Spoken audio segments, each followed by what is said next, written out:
What's good, guys? Today we're going to be talking about drones, and specifically this drone right here. This is the RUKO F11. This was kindly sent out to me by the brand themselves, so I'd really like to thank them.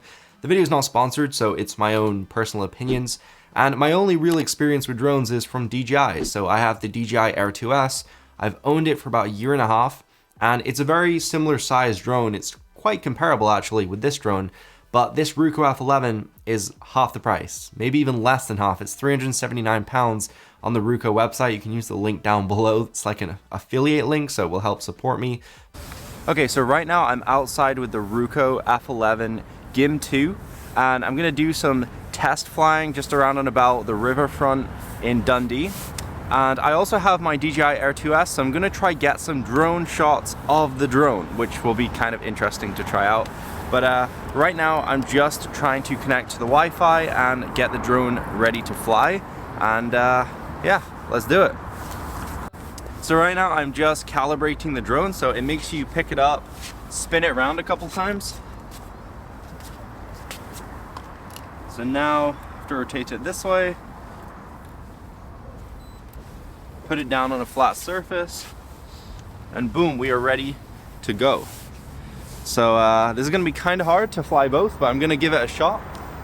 In terms of the flying experience, the controls are pretty straightforward. It has a few different speed modes, so you can press a button on the controller and switch into sport mode. It's not as fast as my DJI Air 2S. It's definitely about the same loudness though, so it will turn a few heads when you're flying around. But in terms of the handling, yeah, it's definitely fairly good. Even in the wind, it has level 6 wind resistance, so it tends to hover pretty stable. It comes with this really nice hard cover case with a zip on it and a little handle, so perfect for traveling around, bringing the drone with you. And you're also getting some spare propellers. You're even getting a spare battery. Each battery supports up to 28 minutes flight time, so in total you're almost getting a complete hour of flight time included in the box, and it really does make a good value for money.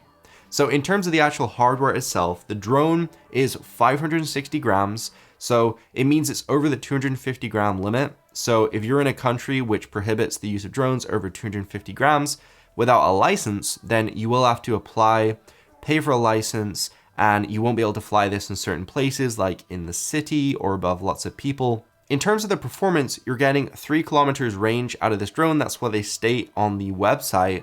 And from my testing, I was only able to get just about a kilometer, I would say, because I'm in quite a urban environment. There's a lot of buildings, there's a lot of hills, and I didn't really have the most confidence when flying this drone because the app is quite clunky. I didn't really understand a lot of the warnings, a lot of the random beeps and sounds, and it doesn't feel as intuitive as when you pick up a DJI controller with the DJI app. In the app, you do have some pretty cool functionality. You can actually track subjects, so the drone will actually follow you while you're like walking around. It will pan left and right to keep you in frame.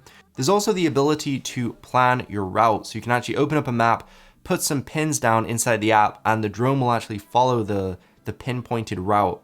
So you don't actually have to manually fly it. That's pretty cool.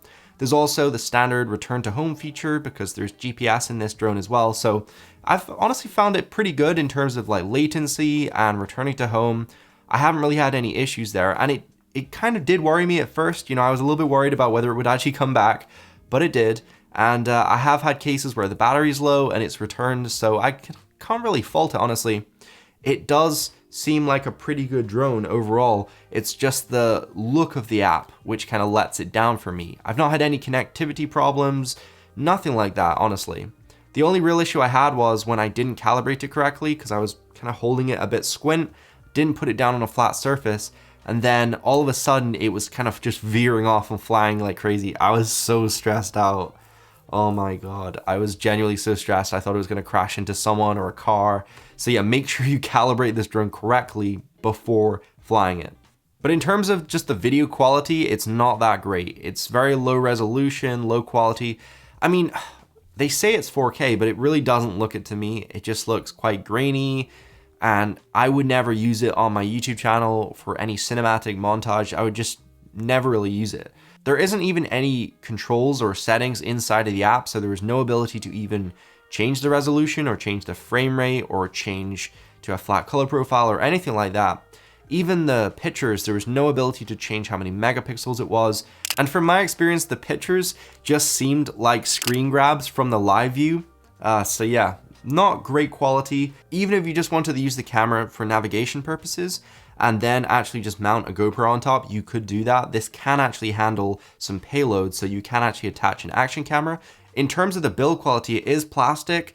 It's a little bit cheaper than the DJI plastic, but it isn't cheap plastic. It does feel pretty solid. There isn't really any creaking, and it does feel well built, honestly. It feels solid. And I like the way that this drone folds up. So it folds up very similar to DJI drones.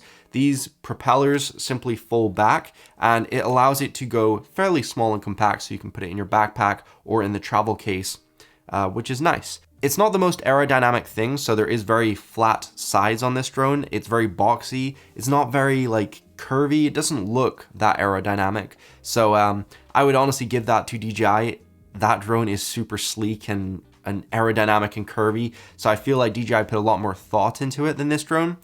Now, in terms of the propellers here, there is extra ones included, but you really can't swap them out quickly because you need these hexagonal screwdrivers, and there's 2 small screws you need to remove to pop off these blades in order to put new ones on. So it means when you're out and about, if you're in like a field or something, you're gonna have to get a screwdriver and like make sure you don't lose these screws. That's really annoying because the DJI drones, you can just pop them off, pop new ones on. It's super easy, and I crashed that drone a fair amount, my DJI R2S, so I have needed to just pop off the blades and pop new ones on. But let's talk a little bit about this battery here. So the battery pops out the same way as the DJI one. There's these 2 spring-loaded buttons, and it looks very similar. There's a power button on the top, there's some LED indicators, and something cool is there's a USB-C port on the side of the battery. So rather than needing some big adapter with a special connector, you can just plug in any smartphone charger into this battery and just charge it up. So really handy for when you're in your car, when you're on the go, you can just bring a battery pack with you, plug this in, charge it up, and you're good to go. And something cool is you can even charge the battery while in the drone, so you don't actually need to remove it. And my first impressions when actually holding this controller was it feels so much like the original like Mavic Pro controller. Just the way that your phone slots in the bottom here with the e-ink display. This e-ink display provides you some information about your altitude as well as your battery life and some of your satellite connectivity information. So pretty useful to have, but it could just display it on the smartphone screen. But they did go ahead and put a separate screen on the controller. So yeah, I guess it's there if you want it. And then you have these 2 antennas which fold out to give you better connectivity. There's also 2 wheels on the back here, so you can change the angle of your camera as well as the zoom. However, when you zoom in and out, it doesn't actually zoom in and out the footage. It just zooms in the live view, which kind of sucks. And then there's a button to take a picture and a button to take a video. So you can start, stop recording. You can also return the drone to home as well from the controller. And there's 2 mounting points, so you can put your phone down here or you can put it up here. So if you like the screen to be above or below, you're covered.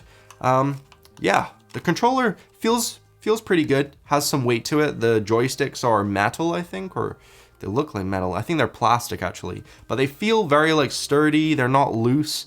There is some resistance to them, which is nice. And this just charges up via USB-C. So this is a good drone if you are wanting to get into the world of drones. You want something that handles well, that flies good, and has fairly decent range as well, because 3 kilometers is quite far if you're in like an open space, and it's got pretty good battery life as well. So, you know, it's a good drone hardware wise. It's just let down by the app, I can honestly say. That's the only thing I would say is bad about it. Everything else seems pretty decent. I guess something else that's kind of bad is this micro SD card slot is completely exposed. So yeah, if this drone is flying and it starts to rain, you might have some issues there because there's no like rubber flap cover or anything, which is really weird. So overall, I am pretty impressed with this drone for the price point, considering it's literally half the price of my other drone, but it is let down by the camera. So personally for me, I would never use it because the only purpose for me is capturing nice video and pictures, and because the camera's bad, no matter how good the drone is, I'm never really going to use it. So that's my honest opinion, I have to say it. So yeah, anyway, that is it. That's the RUKO F11. If you have any more questions, just let me know down in the comment section below, and I will see you guys later. Peace.